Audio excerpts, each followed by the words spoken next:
Everyone, welcome to my channel Rinku's life. তোমরা সবাই কেমন আছো? আশা করছি তোমরা সবাই খুব ভালো আছো। আমরা খুব ভালো আছি। তো আমি আসাম এসেছি, তো এখন যাচ্ছি আমরা গুয়াহাটি ঘুরঘুরি করতে। তো সবটাই তোমাদের সাথে শেয়ার করবো, তো সঙ্গে থেকো আর পুরো ব্লগটা দেখতে থাকো। বন্ধু, ইসে যাব আমরা গুয়াহাটি মহানগরে, গোয়ার কামাখ্যা দেখবো আর তালামন্দির যাব। তালামন্দিরে একটা এদিকে ফোনের দিকে তাকায় কথা বল। ছোটার মধ্যে সূর্য বড় হয়েছে, নিচে দেখবো আমরা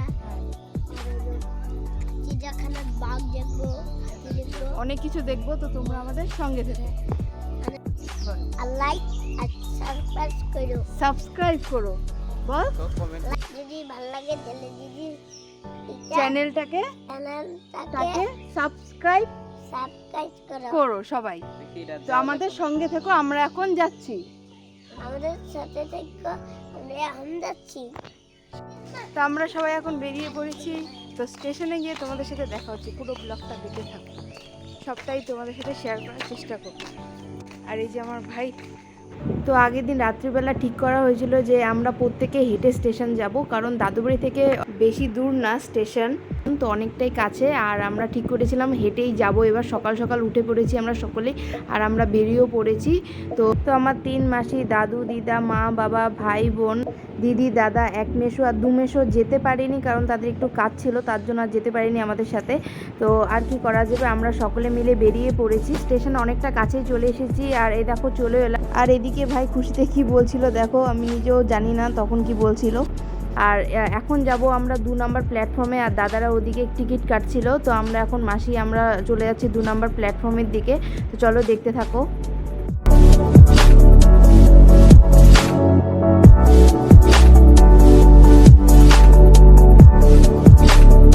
তো এবার সকলে আমরা ট্রেনের অপেক্ষা করছি। তো কিছুক্ষণ দাঁড়িয়ে থাকার পর এই যে দেখো ট্রেন চলেও এসেছে। তো বিজনি থেকে 3.5 ঘন্টা থেকে 4 ঘন্টা মতো লাগে গুয়াহাটি যেতে। তো দেখো উঠে আমরা বসেও পড়েছি, এই যে আমরা মাসিরা সবাই মিলে বসে পড়েছি।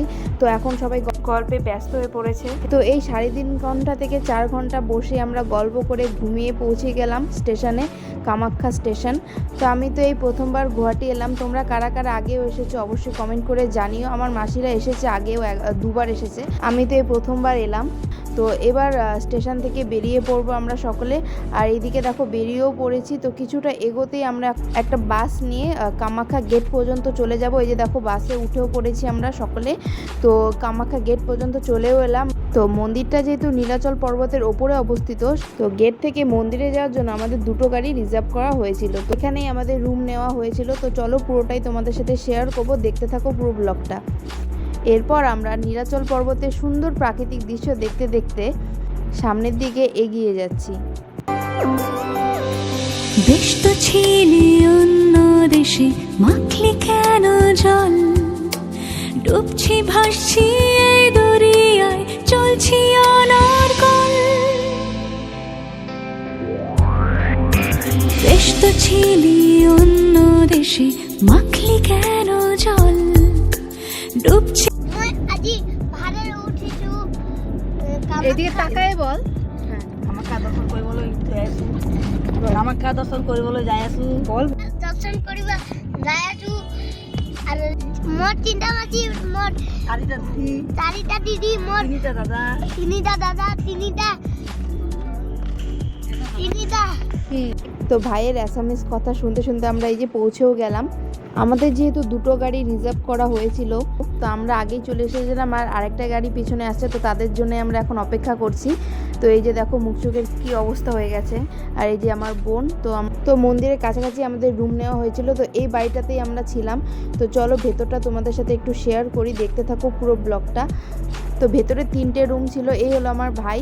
তো এখন যে রুমটা দেখতে পেলে এটা আমরা ঢুকে দখল করে নিয়েছি। আর এই যে এটা হলো আর একটা বেডরুম। এখন সকলে এসে একটু বসে রেস্ট নিচ্ছে। আর এই হলো আরেকটা রুম, আর সামনের দিকে আছে বাথরুম। তো আমরা গুয়াহাটিতে এক রাত থেকেছিলাম। আমরা যেদিন গুয়াহাটি গিয়েছিলাম সেদিন তো আর পুজো দেওয়া হয়নি, কারণ সেখানে পৌঁছতে আমাদের 11টা বেজে গিয়েছিল। আর পুজো দেওয়ার হলে অনেক সকালে লাইন দিতে হয়, তো তার জন্য আর সেদিন দেওয়া হয়নি। পরের দিন ভোরবেলা উঠে আমরা সকলে লাইনে দাঁড়িয়ে পড়েছিলাম। আর এই হলো রুম ট্যুর, আর এই হলো রুমের বাইরেটাও তোমাদের সাথে একটু শেয়ার করে দিলাম। স্নান টান করে আমি ফ্রেশ হয়ে রেডি। তো এবার আমরা ঘুরতে বেরোবো, কোথায় যাচ্ছি না যাচ্ছি সবটাই তোমাদের সাথে শেয়ার করব। তো সকাল থেকে এখনও কিচ্ছু খাওয়া হয়নি, তো প্রথমে খেতে যাব, তারপর ঘুরতে বেরোবো। তো তোমরা আমার সঙ্গে থেকো, পুরোটাই তোমাদের সাথে শেয়ার করার চেষ্টা করবো। তো চলো, কিছুক্ষণ পর তোমাদের সাথে দেখা হচ্ছে। অভিমানী অভিযোগে ফিরিয়ে দেবার ছল। প্রায় এখন 12:30 বেজে গেছে। তো এখন আমরা যাব প্রসাদ খেতে। তো চলো দেখতে থাকো। তো মন্দিরে যাচ্ছি এবার আমরা প্রসাদ খেতে। তো ফার্স্টে আমরা কুপন নিয়ে নিব, আর 12টা থেকে প্রসাদ দেওয়া শুরু হয়ে যায়। তো এই তো যাচ্ছি আমরা সকলে, যে দাদু দিদা আমার পাশে, দিদি জিজু সবাই। আর এদিকে ভিড় দেখো, আমরা তো এসে লাইনে দাঁড়িয়ে পড়েছি। আমরা যখন লাইনে দাঁড়িয়েছিলাম তখন বেশি ভিড় ছিল না, আর আমরা লাইনে দাঁড়ানোর পর পেছনে দেখো অনেক বড় লাইন হয়ে গেছে। এই দেখো পেছনে কত বড় লাইন। তো চলো ভেতরে যাওয়া যাক, আর সবটাই তোমাদের সাথে শেয়ার করছি। তো চলো দেখতে থাকো। আর এই দেখো কুপন নিয়ে আমরা এবার সকলে চলে যাচ্ছি প্রসাদ খেতে।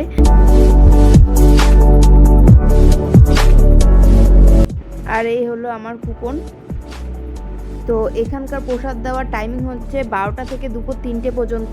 এই দেখো অনেকেই খাচ্ছে এখানে। তো এখানে লাইনে দাঁড়িয়ে আমরা এই যে প্রসাদ নিয়ে নিলাম। তো চলো এবার প্রসাদটা খেয়ে নিই। এই যে আমরা সকলে বসে পড়েছি, তো খেয়ে তোমাদের সাথে কথা হচ্ছে। তো এবার খাওয়া দাওয়া করে আমরা সেখান থেকে বেরিয়ে পড়ি। তো মন্দিরের আশেপাশে প্রচুর দোকান আছে, তো সেখান থেকে তোমাদের ডাকবে ফ্রিতে জুতো রাখার জন্য। আসলে ফ্রিতে না, সেখান থেকে পুজোর সামগ্রী কিনতে হবে। তো আমরা তো সেদিন পুজো দেইনি, তো প্রসাদ খেয়ে আমরা এবার বেরিয়ে পড়ি। তো বাস স্ট্যান্ডে গিয়ে আমরা বাসে উঠে পড়ি সকলেই। তো এবার কোথায় যাচ্ছি না যাচ্ছি সবটাই তোমাদের সাথে শেয়ার করব। তো চলো পুরো ব্লগটা দেখতে থাকো।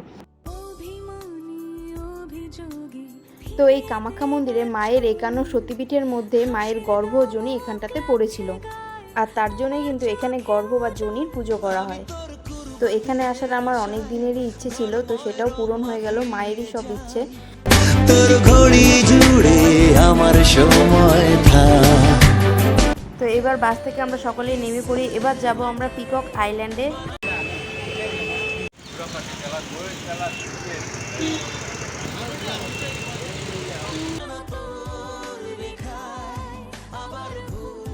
তো আমরা এবার বোটে করে সোজা চলে যাব উমানন্দ মন্দিরে। তো সবটাই তোমাদের সাথে শেয়ার করব। তো চলো দেখতে থাকো। তো এবার দেখো আমরা এক এক করে সবাই উঠে পড়ছি। আমিও ভুল করে ডেকেছি শেষ বেলা। তো এই যে দেখো জায়গা নিয়ে আমরা বসে পড়েছি। তো চলো দেখতে থাকো পুরো ব্লগটা। তো এখান থেকে যেতে প্রায় 15 থেকে 20 মিনিট মতো লাগে।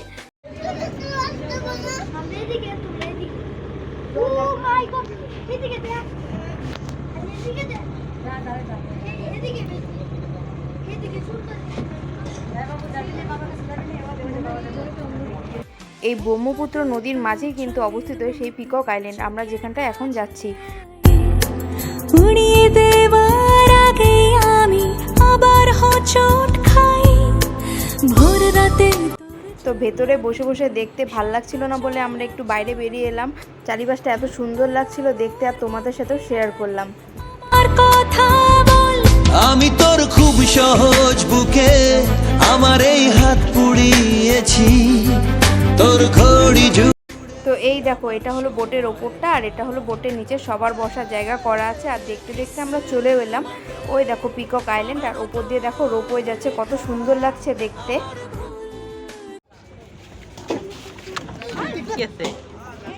ঠিকই আছে, ঠিকই আছে।